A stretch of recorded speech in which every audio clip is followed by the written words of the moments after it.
Namaste and welcome to Indian Diplomacy, show on India's national broadcaster Doordarshan about Indian foreign policy, India's international relations, India's major strategic partnerships, and how India is making the world a better place through conscious and deliberate actions.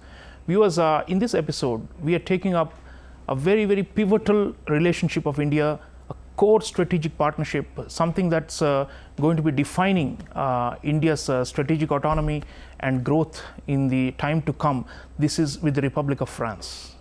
France-India, we are celebrating 25 years of the strategic partnership from 1998 to 2023, and it's a momentous occasion to look at this fundamental building block of Europe-Asia relations and where India and France are headed and what they're doing together and what kind of impact they are having on our region. So to discuss this, viewers, I have a very special guest, great scholar, diplomat. Let me introduce you to him, Ambassador Mohan Kumar.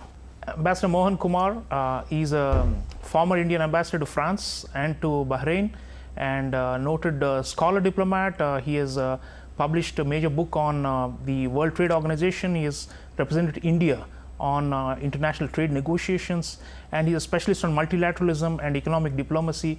It's a real honor to have you here, Ambassador Mohan Kumar.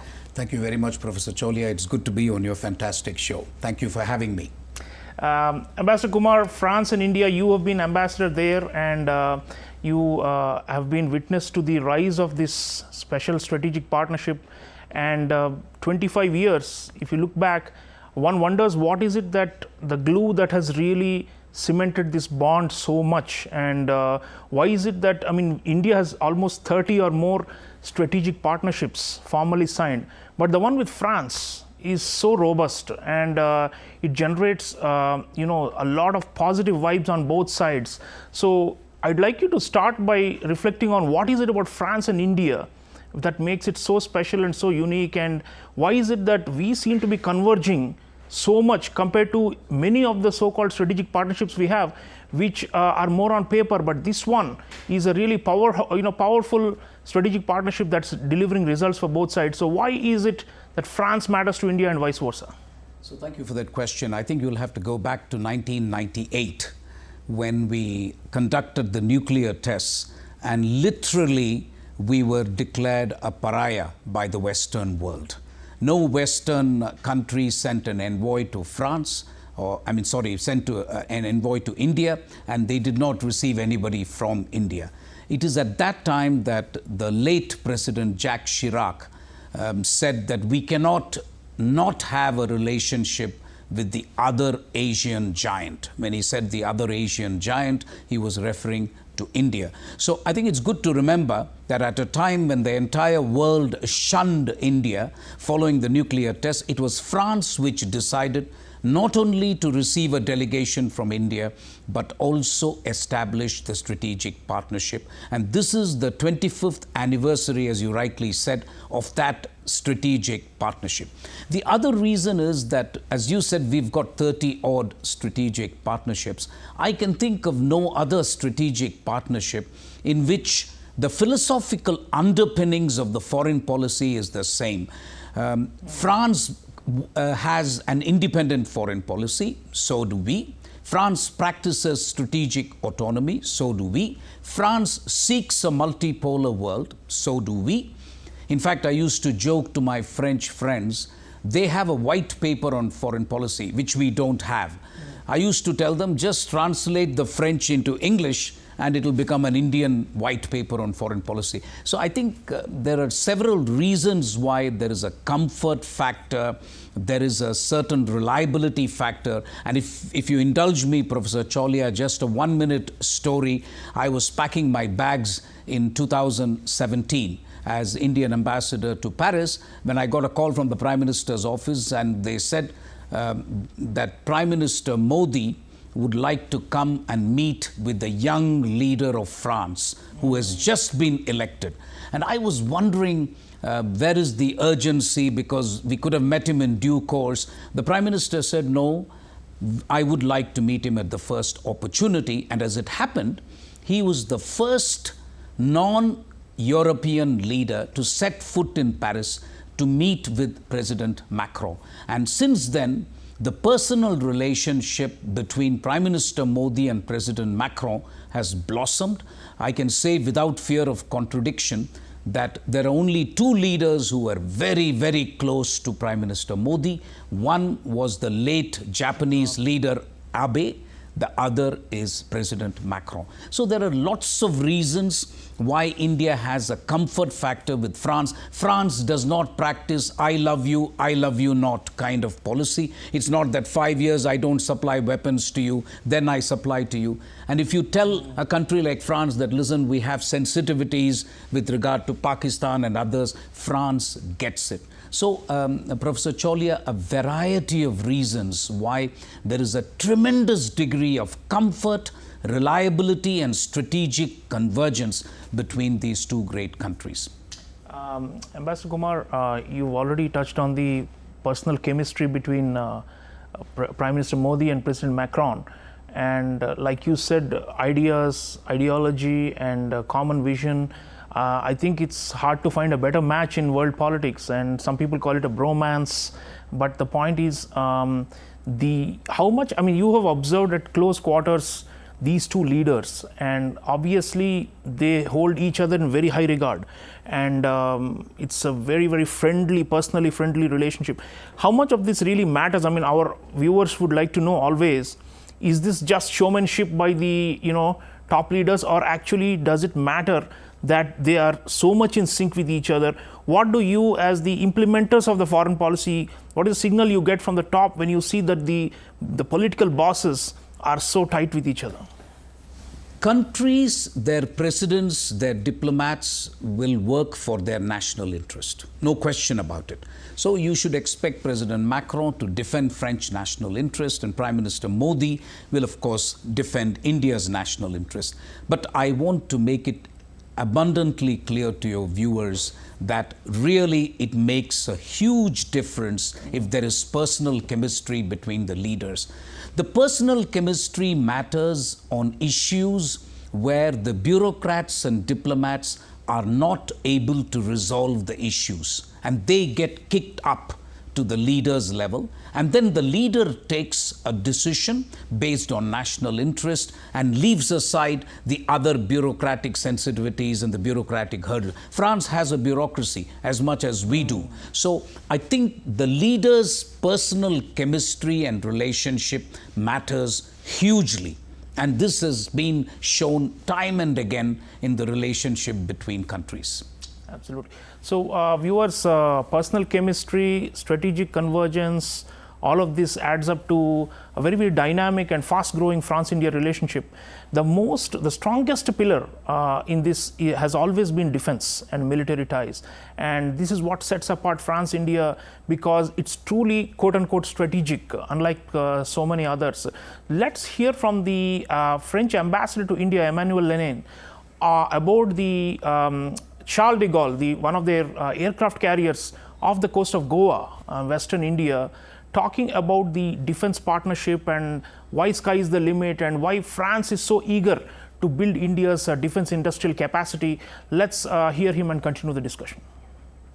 Obviously, we have a great cooperation on strategic issues with your country, with India, and there's a great level of trust, the sort of trust that makes it possible for countries to commit over years, over decades, and to launch successful defense equipment program. So that is for sure, and we have seen many in the last years. We've seen obviously the successful delivery of the 36 Rafale for the Air Force, and we've seen many others.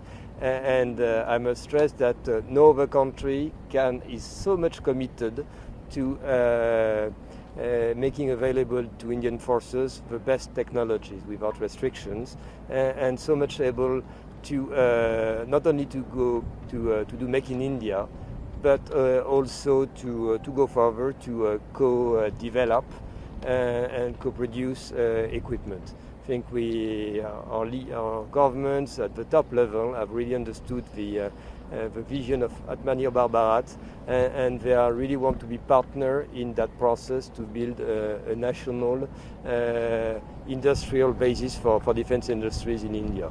We understand that also because we are a highly independent country and we've been through that process also. That being said,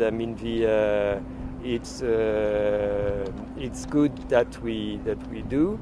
India is looking to diversify its suppliers, and obviously I think that France is a great option, and we're working on major equipment cooperation together. So viewers, you just heard from the French ambassador to India about why France, he says France was also in a similar stage in its strategic evolution, and therefore they identify with India, which is also trying to build a strong indigenous defense base. So coming back to Ambassador Mohan Kumar, Ambassador Kumar, the French willingness to share technology, to co-develop with us, and their market share in our defense sector has also risen to 29%, that as per the last count, second only to our old long-time supplier Russia. And I wouldn't be surprised if one day France overtakes Russia, the way we are trying to diversify. So what is it, why are the French so forthcoming with India's defense needs, and why are they more willing to share with us the advanced high-tech, sensitive technologies, and there's so many deals that have been signed and are going to be announced. So in that sense, what is it about France and its willingness to beef up India's military muscle? So I think you'll have to go back to the reasons I mentioned about strategic convergence between the two countries. I believe that France genuinely is committed to the strategic autonomy of India. They feel that France's defense industry can contribute to strategic autonomy, to Atmanirbhar Bharat. It is the only country which I have watched closely that has evolved from a buyer-seller relationship to technology transfer, partial, to full technology transfer, to co-production, and now we are talking in terms of co-development. This visit by the Prime Minister for the 14th of July on Champs-Élysées with the armed forces is not just symbolic. Of course it is symbolic, but I think it's very, very substantive. It shows the arrival of France and India on the multilateral stage at a time when the world is uncertain, with the conflict in Ukraine, with China's not so peaceful rise. So I see France now, especially with the deal that has been signaled about Safran trying to co-develop a fighter engine. That is huge, because we are really moving from the 1950s and 60s when France supplied the engines for the Chetak helicopter, for the Uragan, Tufani aircraft. I think we have come a long way. Through this journey, the one thing that stands out is France's reliability, the kind of latest technology transfer which was evident with the Scorpion submarines, and a real willingness to contribute to India's strategic autonomy. So I think it's a strategic partner like no other when it comes to defense. Right. And obviously defense is closely linked to geopolitics, and on this, Ambassador Kumar, we often hear from President Macron himself and from the system in France that they are committed to preventing any one country from dominating the Indo-Pacific. And they of course also have islands and strategic footprint in the Indian Ocean region, and increasingly the navies of the two sides have been cooperating at a very high strategic level. So on this front, you already mentioned China as well. I'd like your views on whether France is really committed to preventing this dominance of China in the region, or do you think they are still hedging or fence sitting on this matter? Because when President Macron went to China, there were a lot of confusion about what exactly France really is signaling. Does it really want to counterbalance China, at least in the IOR, if not in the broader Indo-Pacific, or is France not so willing to do so? And if so, how will that help India? Because Capabilities, yes, you already mentioned all these amazing deals and advanced weaponry. France is enabling India's capabilities. But in terms of operational, action, and to be able to join hands with India, with the Quad countries, and with other like-minded countries in the region, how far do you think France is willing to go on this front in terms of geopolitically being a balancer? I mean, when you hear the French military officials, they often say this, that we want to restore balance of power in the Indian Ocean region, and that's why we are here, and that's why we are cooperating with India. But is that so? You think the system is it committed to this, or are they still primarily focused on Europe and the security of Europe, and that they don't care as much about this region? What is your reading? So I think we should be clear-headed about two things, that is France's relationship with China and France's role in the Indo-Pacific. And if you allow me, I'll address these issues one by one. With regard to China, I think we should be clear that our current relationship with China is not mirrored by France's relationship with China. France has a relationship with China which is completely different. They are joined at the hip when it comes to trade and investment. So it's very difficult for France, forget about decoupling, even de-risking will be a problem for France vis-a-vis China. And this is something we should appreciate, which is why, as you rightly said, Professor Chaulia, the statement made by President Macron was at variance with the European Commission President von der Leyen when both of them visited China. However, when it comes to the maritime theater that is known as Indo-Pacific, France is got a completely different perspective. They subscribe to a rules-based international order in the maritime theater. They believe that there must be a multipolar Indo-Pacific. Most people don't appreciate that France has got the largest real estate in Indo-Pacific. Right. Absolutely, and the largest exclusive economic zone to boot. They have bases there. They've allowed the use of bases in Reunion Islands by India, which is amazing. And therefore, when it comes to Indo-Pacific, for example, we have the Information Fusion Center in Gurgaon. The first country to post a naval liaison officer was France. So I think we have to be clear, while on the land border with China, we are on our own. And we should not expect boots on the ground from any other country. I think in the maritime theater, especially the Indian Ocean, because the United States is heavily invested in the Pacific theater. Yeah. But the Indian Ocean, I was at a conference in Shanghai when Professor Chaulia, a Chinese scholar, said, it is only Indian Ocean, it is not India's ocean.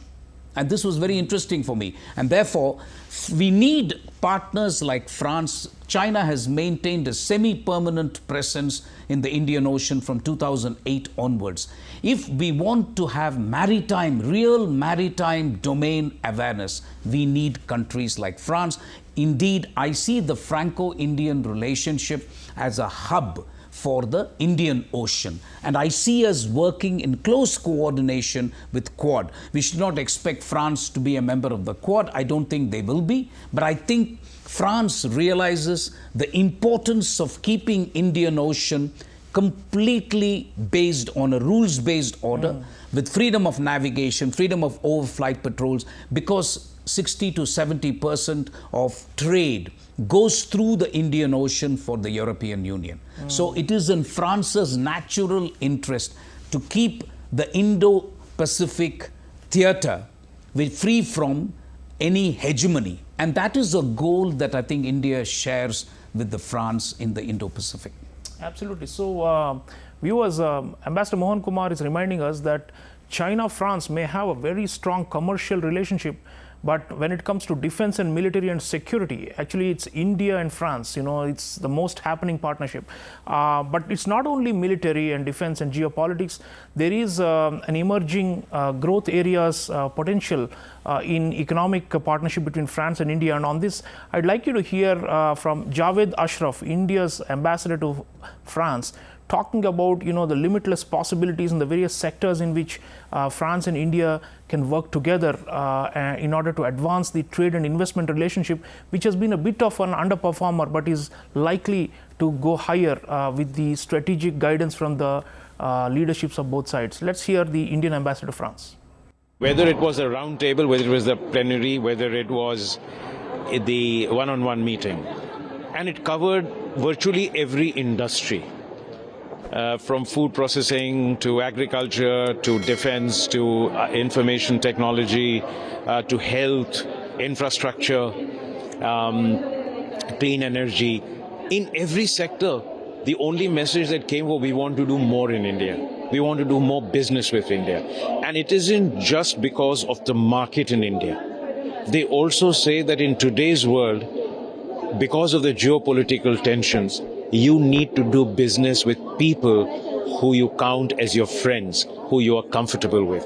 This is India's strength. It isn't just our market, it isn't just our growth, it isn't just our talent, it isn't just the rapid growth in infrastructure, the digitalization, or the expansion or the reforms that we are taking place.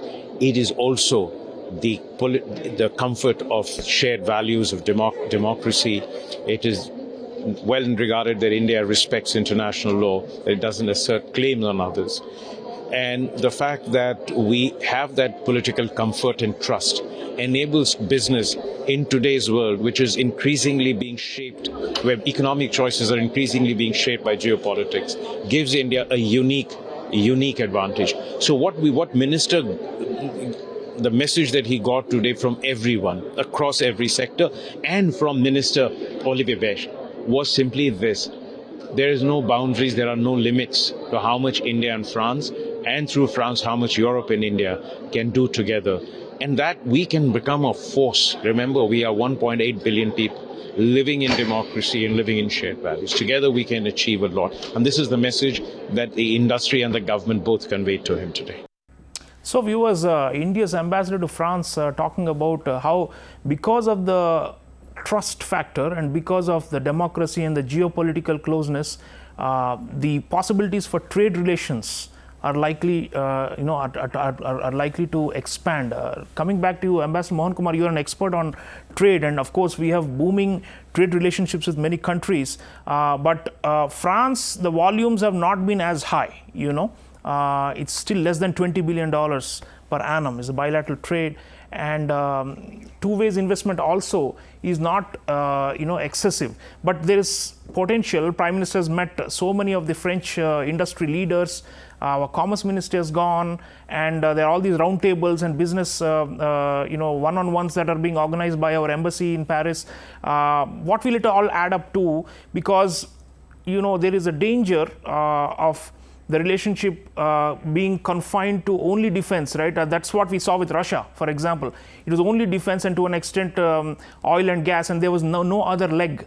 And that makes it probably a thinner strategic relationship than one which is more broad-based, like we have with the US. And we'd like the same with France. And so how can we do that? And what are the sectors you are looking at where we can focus our energies and expand the civilian side of the exchanges? So, Professor Chaulia, you are spot on when you say that without the ballast of trade and investment, you cannot sustain a strategic partnership just on the basis of defense. I would underline two things. One, we have embarked on a very ambitious free trade agreement with the European Union, not with France alone, but with the European Union. It bears mentioning to your audience that trade competence does not lie with France alone. It lies with the Commission. It is the Commission which determines EU policy on trade for all the 27 countries. So while France has an important say in the matter, ultimately it is Brussels which decides. Keeping this in mind, India has embarked on a negotiation. I want to put it very clearly to your audience that this is the most critical FTA that India is negotiating with anybody. The FTA with EU is absolutely critical. That will take care of the problem that you talked about, which is the lack of trade relationship with France and so on. The second aspect is what we can do with France. And there I want to tell you viewers that a couple of years ago, Prime Minister Modi and President Macron decided on a roadmap for digital technology. And that includes things like 6G, quantum computing, artificial intelligence. And I think India and France will be well advised to really put this roadmap into action. I understand from what has happened yesterday in the talks between Prime Minister Modi and President Macron that there are some decisions which have been made with regard to critical emerging technology and critical minerals. And this is fantastic for both countries because both India and France can do a lot. For example, in the area of climate change, hydrogen is an area that has been underlined by both leaders in the conversation that they had yesterday.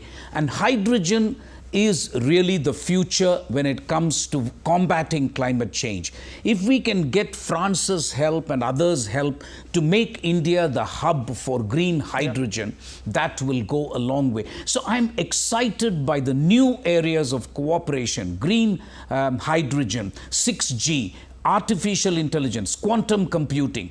But when it comes to basic trade, my feeling is we have to wrap up the FTA negotiations with EU, and we need to seek the help and cooperation of France. It's true that France cannot swing it all by itself, but at least we should make sure that we take care of France's concerns so that France can then provide us support vis-a-vis other European countries to make sure that we finish the FTA as quickly as possible. Right. So viewers, the France-India relationship is, of course, has got broader ramifications for India's relationship with the entire European Union. The trade and commerce certainly is an area that we are looking forward to, from space and nuclear energy, which have been there in the past. Now, Ambassador Mohan Kumar just talked about many cutting-edge new areas and new fields on which agreements are being signed, and we are now going to implement this joint vision. So, think about France as a trusted partner which is enabling India in so many areas and in which we have high hopes, and certainly it's never disappointed India, and we look forward to many more years of this special partnership going forward and surging ahead. I want to thank Ambassador Mohan Kumar for sharing valuable insights. Thank you so much. Thank you, Professor Chaulia, for having me. Viewers, France and India, I think, will definitely come in the top 5 strategic partnerships India has around the world, and it's very much on the anvil, the kind of upward trajectory that we are seeing as a result of the investment by both sides in so many areas of convergence. Let's keep an eye on France-India strategic partnership. It's not an exaggeration to say that this is one of the defining strategic partnerships of the 21st century, as much as it is India's partnership with the US or with the other Quad partners. Let's keep an eye out on France, and let's support France because they support us so much. I want to thank you all for joining me on the show, and see you again next time. Until then, take care.